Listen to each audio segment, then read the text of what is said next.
बेशर्मी क्या होती है, पाकिस्तान क्रिकेट बोर्ड का अध्यक्ष मोहसिन नकवी इसका परफेक्ट उदाहरण है। जो भारत की जीती हुई एशिया कप की ट्रॉफी उठा के भाग तो गया, लेकिन अब यही ट्रॉफी उसके गले की हड्डी बन गई है, जो ना निगलते बन रही है और ना उगलते बन रही है। मोहसिन नकवी की टांगें कांप रही होंगी, क्योंकि उसे समझ में आ गया है कि भारत अब उससे एशिया कप की ट्रॉफी तो वापस ले ही लेगा, लेकिन अब उसकी एसीसी चीफ वाली कुर्सी भी छीनी जाएगी और अब पाकिस्तान क्रिकेट बोर्ड के अध्यक्ष पद पर भी वो पद भी उसके हाथ से जाने का खतरा है। मोहसिन नकवी इतना घबराया हुआ है कि उसके दिमाग ने काम करना शायद बंद कर दिया। वो कभी भारत से माफी मांग रहा है, कभी कह रहा है कि वो माफी नहीं मांगेगा, कभी कह रहा है कि भारतीय टीम को ट्रॉफी उसके हाथ से ही लेनी पड़ेगी, तो कभी कह रहा है कि भारत दुबई आकर उसके दफ्तर से ट्रॉफी लेके जाए। दरअसल 48 घंटे में ही मोहसिन नकवी की अकल ठिकाने आ चुकी है। वो समझ चुका है कि उसने भारत की ट्रॉफी चोरी करके कितनी बड़ी मुसीबत मोल ले ली। उसे ट्रॉफी तो लौटानी ही पड़ेगी, ऊपर से इज्जत भी जाएगी सो अलग। भारत ने भी अब तय कर लिया कि मोहसिन नकवी से सिर्फ ट्रॉफी वापस नहीं लेनी, बल्कि जिस कुर्सी पर बैठकर वो खुद को क्रिकेट का बादशाह समझ रहा है, वो कुर्सी भी ले लेनी है इससे।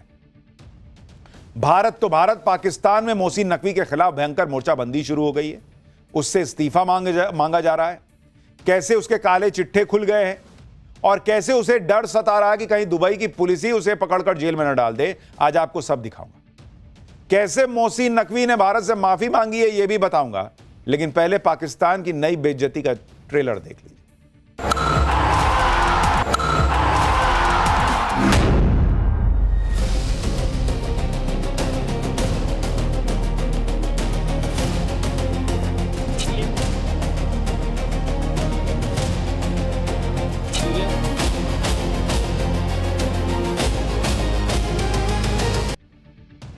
इतनी जबरदस्त थूथू होने के बावजूद ट्रॉफी चोर मोहसिन नकवी की नौटंकी खत्म होने का नाम नहीं ले रही। कल एसीसी की बैठक में भारत से झाड़ सुनने के बाद नकवी के नखरे खत्म नहीं हो रहे। आप देखिए कि मोहसिन नकवी अब क्या ड्रामे कर रहा है। कल एसीसी की बैठक में मोहसिन नकवी ने ट्रॉफी चोरी करने पर भारत से माफी मांगने से इनकार कर दिया था। कह रहा था कि भारतीय टीम को अगर ट्रॉफी लेनी है तो उसी के हाथ से लेनी होगी। लेकिन आज खबर आई कि मोहसिन नकवी ने बीसीसीआई से माफी मांग ली है। उसने सफाई दी है कि उसे बताया ही नहीं गया था कि भारतीय टीम उसके हाथ से ट्रॉफी नहीं लेगी। लेकिन फिर नकवी ने खुद कह दिया कि ट्रॉफी चोरी करके उसने कुछ भी गलत नहीं किया। नकवी ने कहा कि उसने बीसीसीआई से माफी नहीं मांगी है और ना ही कभी मांगेगा। नकवी ने कहा कि अगर ट्रॉफी वापस चाहिए तो सूर्य कुमार यादव दुबई के एसीसी हेडक्वार्टर में उसके दफ्तर आकर ट्रॉफी ले जाए। यानी मोहसिन नकवी के दिमाग में केमिकल लोचा हो गया है। कभी माफी मांग रहा है, कभी कह रहा नहीं मांगूंगा, कभी कह रहा ट्रॉफी दूंगा, कभी कह रहा है कि आके ले जाओ। मोहसिन नकवी समझ चुका है कि ट्रॉफी तो उसे लौटानी पड़ेगी, इसलिए अब वो अपनी इज्जत बचाने के रास्ते खोज रहा है। पूरा पाकिस्तान भी अगर भारत के पैरों में गिरकर गिड़गिड़ाए फिर भी मोहसिन नकवी की ख्वाहिश पूरी नहीं होगी। यह मोहसिन नकवी भी जानता है और पूरा पाकिस्तान भी। पाकिस्तानियों की हालत इसलिए खराब हो रही है क्योंकि उन्हें पता है कि मोहसिन नकवी ने सिर्फ ट्रॉफी नहीं चुराई, बल्कि पूरे पाकिस्तान की इज्जत नीलाम कर दी और अब भारत उसे बख्शने के मूड में नहीं। कल एसीसी की बैठक का बहिष्कार करने की धमकी देकर भारत ने अपने तेवर दिखा दिए थे। बीसीसीआई ने बैठक में कह दिया था कि मोहसिन नकवी जल्द से जल्द एसीसी को ट्रॉफी लौटाए, वरना अंजाम बहुत बुरा होगा। और यह सिर्फ धमकी नहीं है, भारत एसीसी में मोहसिन नकवी के खिलाफ महाभियोग लाने पर विचार कर रहा है। भारत ने कहा है कि नकवी ने ट्रॉफी चोरी करके एसीसी और आईसीसी की प्रतिष्ठा को नुकसान पहुंचाया है। नवंबर में आईसीसी की आम बैठक होनी है, जिसमें भारत मोहसिन नकवी को एसीसी के अध्यक्ष पद से हटाने की भी मांग करेगा। खबर तो यह भी है कि मोहसिन नकवी ने भारत से डरकर ट्रॉफी पर कब्जा छोड़ भी दिया है। वो दुबई में एसीसी दफ्तर में ट्रॉफी छोड़कर पाकिस्तान भाग गया है। सोशल मीडिया पर एशिया कप ट्रॉफी की यह तस्वीर वायरल हो रही है।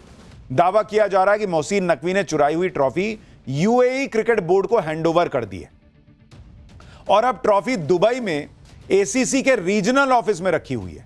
बताया जा रहा है कि अब अगले कुछ दिनों में ट्रॉफी भारत आ सकती है।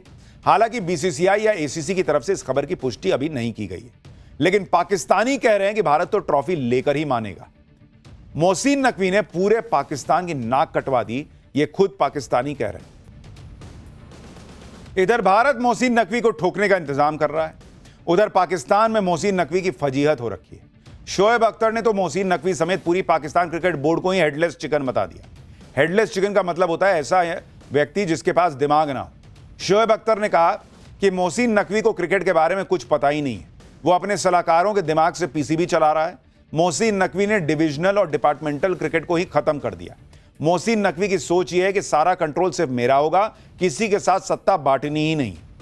अब सोशल मीडिया पर पूर्व पाकिस्तानी क्रिकेटर शाहिद अफरीदी का एक बयान भी वायरल हो रहा है, जिसमें वो मोहसिन नकवी को निकम्मा और नालायक भी बता रहे हैं। सुनिए।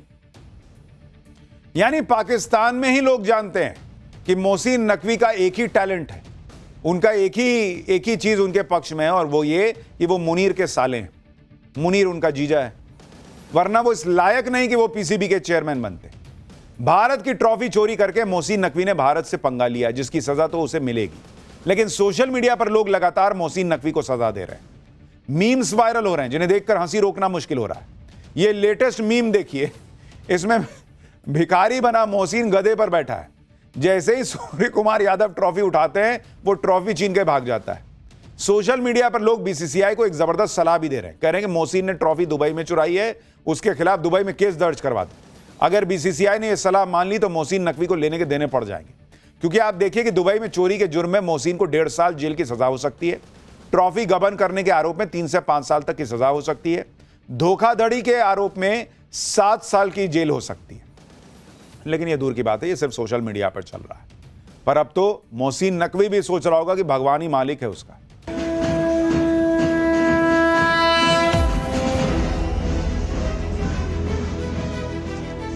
शून्य से एक शतक बने, शून्य से एक शतक बने, अंक की मन भावना, भारती की जय विजय हो, ले हृदय में प्रेरणा, कर रहे हम साधना, मातृभू आराधना। पिछले साल लोकसभा चुनाव के बाद ऐसी खबरें खूब उड़ी कि बीजेपी और आरएसएस के बीच बहुत तनाव है, नरेंद्र मोदी और संघ के बीच मामला ठीक नहीं है। इंडी गठबंधन वाले भी खूब माहौल बना रहे थे और अपने लिए मौका देख रहे थे। लेकिन 1 साल के अंदर ही देखिए कि कैसे पूरा नैरेटिव खत्म होता चला जा रहा है। इसी साल मार्च में नरेंद्र मोदी 11 साल में पहली बार प्रधानमंत्री के तौर पर आरएसएस के हेडक्वार्टर गए। 15 अगस्त के अपने भाषण में प्रधानमंत्री मोदी ने आरएसएस की राष्ट्र सेवा के लिए जमकर तारीफ की। फिर पीएम मोदी ने संघ प्रमुख मोहन भागवत की उनके 75वें जन्मदिन पर देश के कई बड़े अखबारों में लेख लिखकर तारीफ की। गृह मंत्री अमित शाह ने एक इंटरव्यू में कहा कि आरएसएस से जुड़ा होना कोई माइनस पॉइंट नहीं है। यानी एक जो धारणा बनाई जा रही थी कि बीजेपी को अब संघ की जरूरत नहीं, बीजेपी अब संघ से अलग है, या बीजेपी और संघ के बीच सब कुछ ठीक नहीं है, वो धारणा नरेंद्र मोदी ने खुद सक्रिय होकर खत्म कर दी। क्योंकि बीजेपी जानती है, नरेंद्र मोदी जानते हैं कितना भी वो काम कर लें, लेकिन संघ जिस तरह से जमीनी स्तर पर काम करता है, दोनों की जुगलबंदी जरूरी है। और इसीलिए नरेंद्र मोदी ये काम लगातार कर रहे हैं।